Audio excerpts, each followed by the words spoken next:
اور اگر تم ان سے پوچھو کہ آسمانوں اور زمین کو کس نے پیدا کیا ہے تو کہہ دیں گے کہ ان کو غالب اور علم والے اللہ نے پیدا کیا ہے،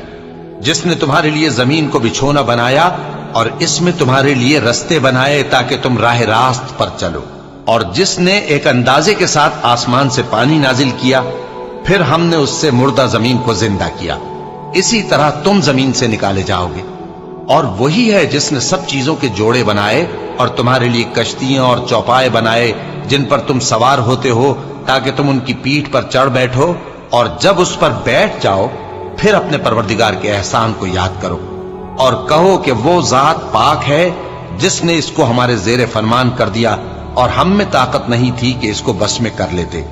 اور ہم اپنے پروردگار کی طرف لوٹ کر جانے والے ہیں۔